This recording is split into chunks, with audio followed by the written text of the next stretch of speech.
So this wasn't the video I had planned for this week, but it's raining now, so let's get into it.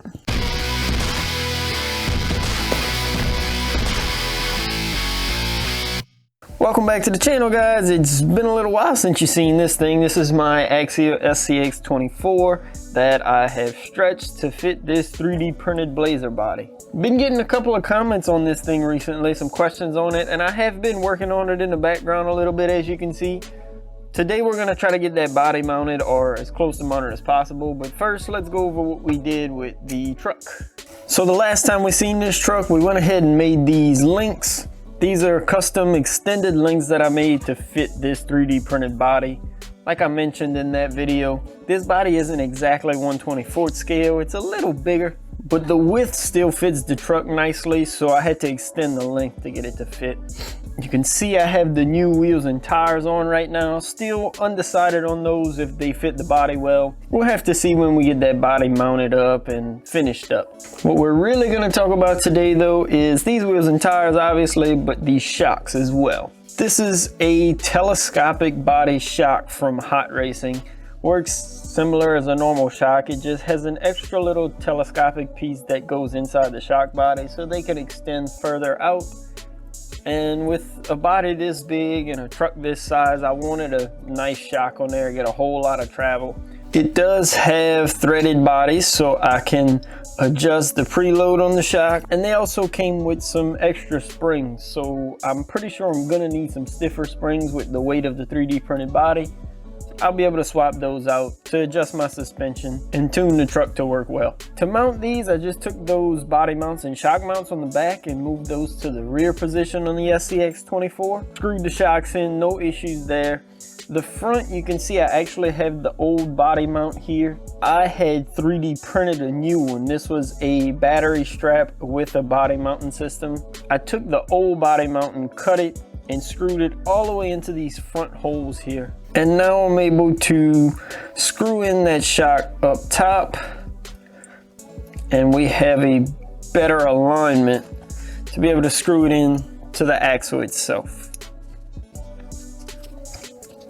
Like I mentioned, we got these stamped steel beadlock wheels with the Goodyear Wrangler tires. I'm gonna throw these back on and then we're gonna work on mounting that body. So first things first, obviously, we're going for a scale body here, no body clips at all. It's gonna mount kind of high. I don't want to see no post sticking through this back window here, so that's not an option either. The front, we can probably use the original post and make something with Velcro or whatever to hold the front on. The back, you can see I put the original hinge back here. I'm thinking about actually making a hinge for the back. We'll basically glue it to the body itself, and then the front will Velcro down and the back can just hinge up. That's what I'm thinking. Gonna have to play around with it, design some things in Fusion 360, maybe do a couple of test prints, and hopefully by the end of this video we'll have this body mounted on. So for our first little update, design, whatever you want to call it, you can see the body's actually sitting in a really nice spot here. I think this is where I want my final ride height to be. You probably noticed right away this big white sheet back here, so let me just walk you through my thought process. Trying to figure out a hinge. I wanted to put something on the back of the body, and that's what I thought would be best, but looking at the way it would hinge with the original hinge, it couldn't tilt down anymore, so it had to be something going up. I plan on probably blacking out these back windows anyway. I'm not gonna have an interior towards the back. If I do anything with an interior, it'll all be in the front, so you won't see that. I just put a piece of styrene in there, glued that in, and that'll act as something that I can glue a hinge to and put my hinge on. Now that I'm looking at it, I realize I actually don't have a way to screw the hinge in when the body's sitting like this, so it's a good thing this design won't work anyway. You can see I 3D printed a small piece here. This was just gonna glue flat to the underside of here, and this would hinge, no problem, up and down. The front body mounts were gonna work perfectly. The back piece was gonna lay flat on there. I also changed out the springs to the gold springs to hold the weight of the body. And like I said, it works well, but the issue is it can't hinge like this. You can see my hinge only goes back, and we'd be hitting on the tires, and I'm sure you can see in between there, we're not even touching. So my issue is my hinge has to slide backwards while it's picking up.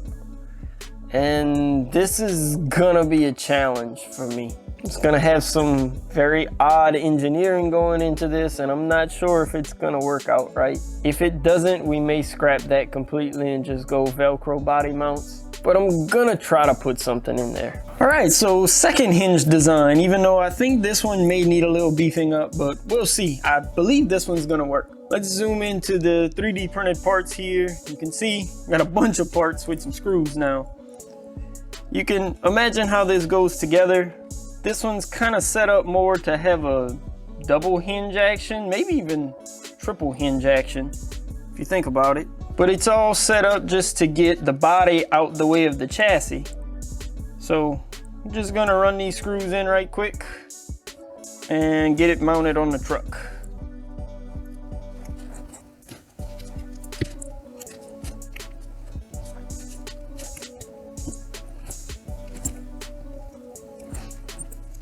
So now maybe you can get the idea.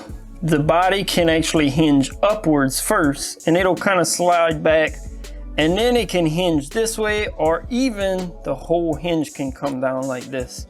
I actually kind of mocked it up already on there, and it looks like it's gonna fit just perfectly. It looks like even the hinge mechanism is gonna work well, but we're gonna test it out in real time here. I actually kind of traced out where this hinge will go on this back plate first, because I have to take it off of here to be able to glue it on.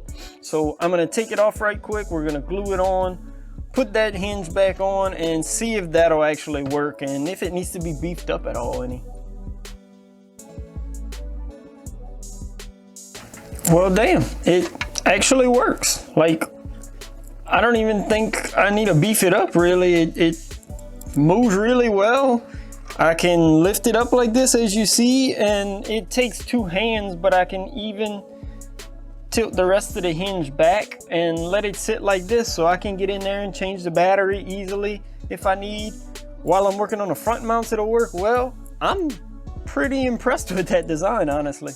And because the way the hinge works and lifts the body up first, if I wanted to, I could make some rear body mounts as well, just to stop it from sagging down any. Put some bigger tires on it, and I can have the body way up here if I really wanted to. I'm going for the more scale look though, so I think I'm gonna leave it there, but man, I'm kind of impressed with that.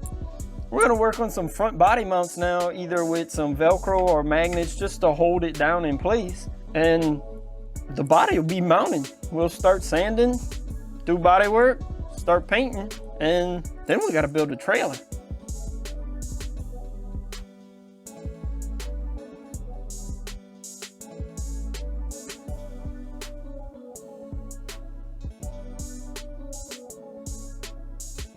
So that was easy enough. As you saw, I made just a little quick Velcro mount there. It's just two posts that screw into the original body mounting post with a flat plate on top for me to put some Velcro. You saw on the bottom of the body, I ended up going with just two pieces of Velcro. I put the whole strip originally and it was way too strong. It was super strong. I couldn't even pull it off without pulling the Velcro off of the body itself. You can also see I put these two little alignment tabs. This is just some styrene that I glued in. With it just being Velcro, I didn't want to be able to put the body down in the wrong spot. I didn't want it to be too far to the left or right, and the body looked like it's kind of traveling sideways on the truck. So I ended up, oh look, the Velcro's still coming off. So maybe we need a little less still. But anyway, super simple, easy as that. I may need to lift the back end of the body a little bit or drop down that front just a tad. I'll probably go ahead and lift the back just to even it out. It's not perfectly level right now, but I actually have the battery charging right now because I'm curious. You can see it's a little bouncy with these new shocks, and I kind of want to just drive it around a little bit and see how it'll handle just up here inside, not going anywhere today. But we're gonna see how this suspension is gonna perform with the weight of that body up there. So now with the body mounted, we just have to get some paint on this thing. You can still see the seams. We got to cover all those up with a little body work, and get to painting. I'll have to make me some windows as well. We still gotta print the grill out, and then we're gonna work on that trailer. I didn't forget about that trailer. So I know a lot of you have been asking where this thing was at, an update on this project. Well, here's your update. We'll have some more updates coming soon. I hope you enjoyed the video today. Make sure to leave a like down below if you did, and let me know in the comments below what you think about my body mounting system with my little hinge in the back there. Also, let me know what color you would paint this truck. I have my own ideas, but curious what you guys think. Make sure to subscribe so you don't miss any videos on this truck coming in the future. And as always, thanks again for watching. Peace.